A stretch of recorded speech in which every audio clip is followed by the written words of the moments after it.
Welcome to the Seeding and Selection Show for the 2022 Rudy's Real Texas Barbecue State Volleyball Championships. If you're looking for brackets, you've come to the right place. We will release the postseason matchups for all classes.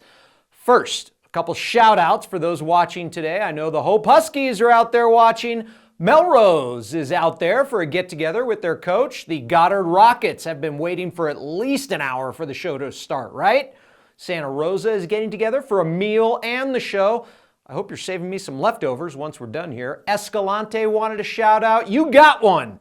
I see you out there, Lobos.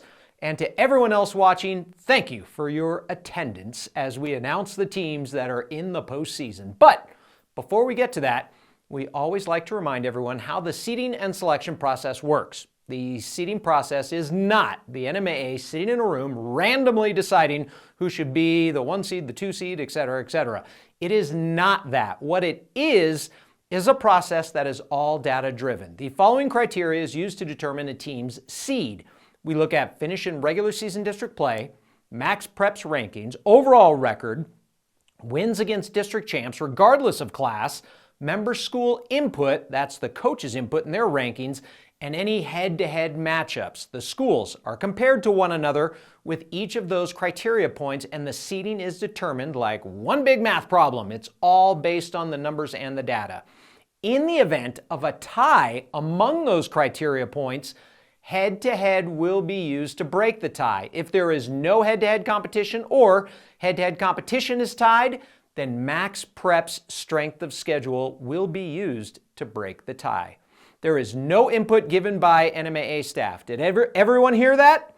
Let me repeat it. No input by NMAA staff. It's all data driven based on those criteria points. Did you beat a district champ? Did you have a better record? Were you ranked higher? All of those things. There is no bias for or against any school or team. Now that you understand how it's done, let's get to it. You clicked on this show to see the brackets, right? Remember, the volleyball format is a modified double elimination bracket. Let's start in Class 1A. The first team announced today is the number 1 seed in Class 1A, and that team is Melrose. Melrose is the 2-time defending state champ. In fact, Melrose has been a fixture in the final, reaching the title game each of the last 8 years. They are undefeated and on a 27-match win streak dating back to last year. They returned 4 players who saw significant playing time last year, including outside hitter Gracie Odom, so they have experience. The message from head coach Casey Jackson is controlling what you can control. I tell them that there's 2 things in volleyball and in life that you can control always, and that's your attitude and your effort. And if those 2 things are there, good things follow. So that's, something we're trying to hone in on is, making sure that the effort level is there and that we're staying within ourselves and buying in at this point. Here are the top 4 teams in this class. They each receive an opening round bye. Gateway Christian, Animas, and Legacy Academy. Melrose and Gateway Christian have squared off in the final each of the last 2 years. Gateway comes into this postseason with a 22-1 record. Their only loss? You guessed it, Melrose. Animas checks in with a solid resume of 19-2 overall. Legacy is a relative newcomer to the party with a 21-2 record. They haven't lost since the middle of September. Let's take a look at the bracket. Camado is your 8 seed, Santa Fe Waldorf the 9, Springer is the 5, and will take on Rama the 12. Logan is a 6 seed, and Alamo Navajo the 11. Those 2 go head-to-head in the opening round. Fort Sumner House is your 7, and will face Roy Mascaro. In Class 2A, the top spot goes to a talented bunch this year. Laguna Acoma.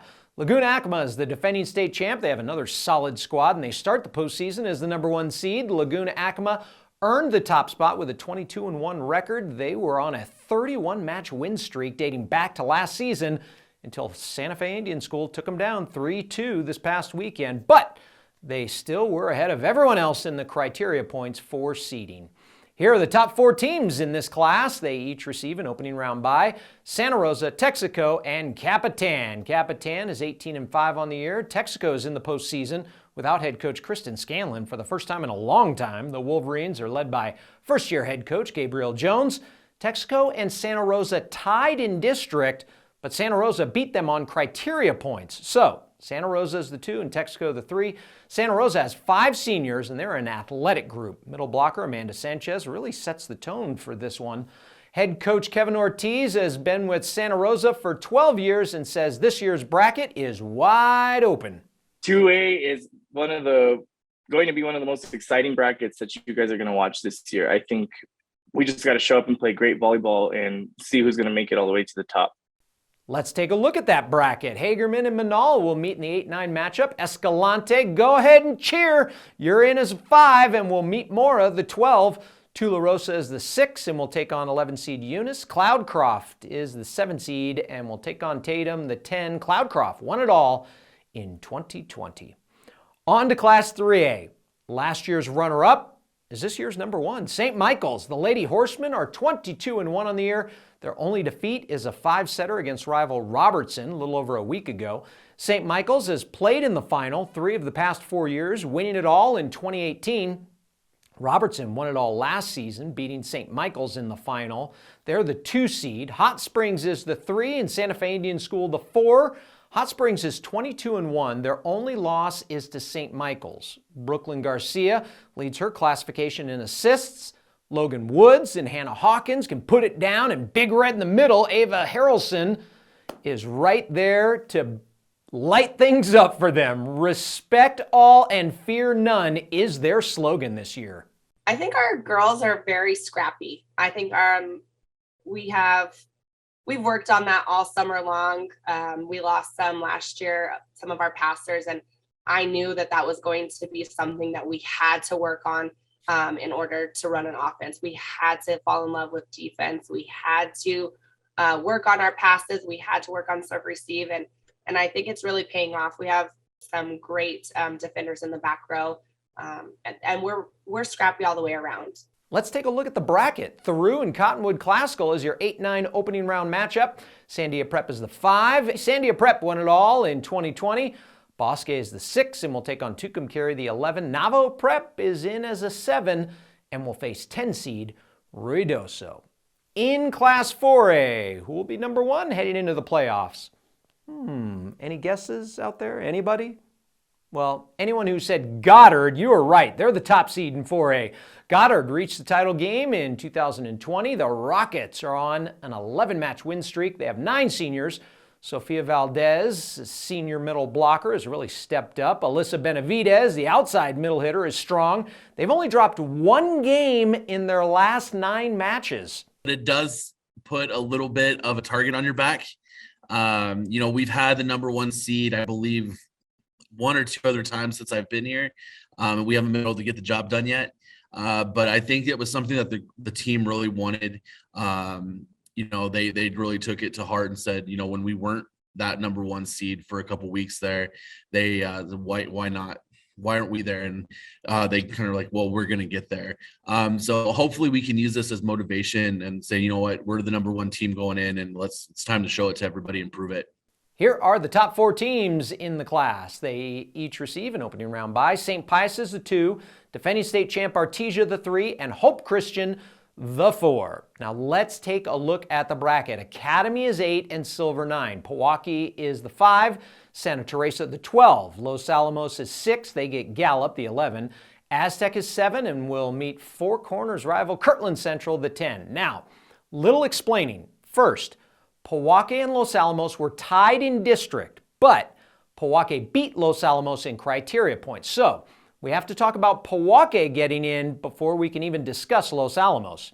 Now, there was a 4-way tie between St. Pius, Artesia, Hope, and Pewaukee. On criteria points, St. Pius came out on top of that 4-way tie. So now there's a 3-way tie between Artesia, Hope, and Pewaukee. Between those 3, Artesia came out on top, so they're the 3 seed. Then you have Hope and Pewaukee in a tie, and Hope beat them on criteria points, so Hope is your 4 seed, which makes Pewaukee the 5. Now that Pewaukee's in, Los Alamos can then be discussed. That's how the seeding process works. Last but not least, Class 5A. The top spot goes to one of the most dominant teams in any class this year, La Cueva. The Bears are unbeaten, and they've already taken down Las Cruces, Centennial, and Cleveland. They've only gone the full 5 games once this year. with 16 3-0 sweeps this season. La Cueva's the defending state champ. Bears have won 3 of the last 4 state titles in this classification. Here are the top 4 teams in the class. They each receive an opening round bye. Las Cruces is the 2, Cleveland 3, and Centennial 4. Centennial's Al Rosen is retiring from coaching after this postseason. He's won 5 state titles with Gadsden and Centennial. Cleveland was last year's runner-up. The only teams they lost to this year were La Cueva, Cibola, and Las Cruces.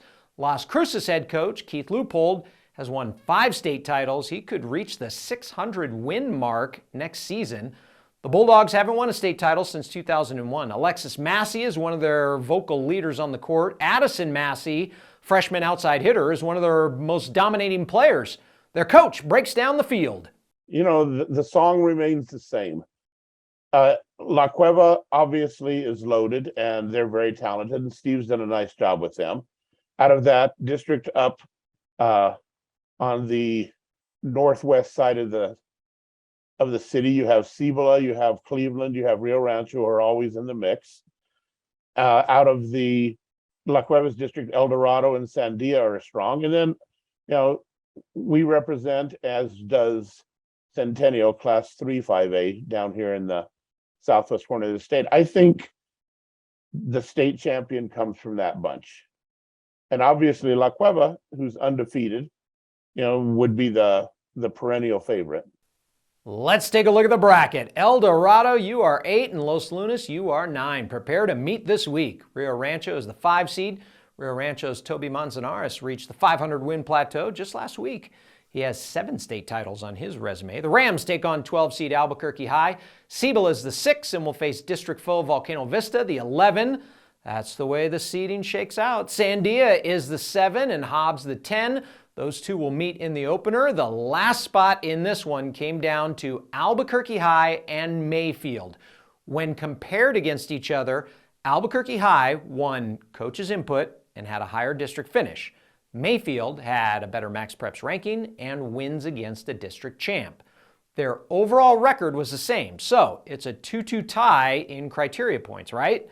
As we mentioned at the start of the show, if there's a tie among criteria points and there's no head-to-head matchups that would decide it, then strength of schedule is the tiebreaker as voted on by the coaches.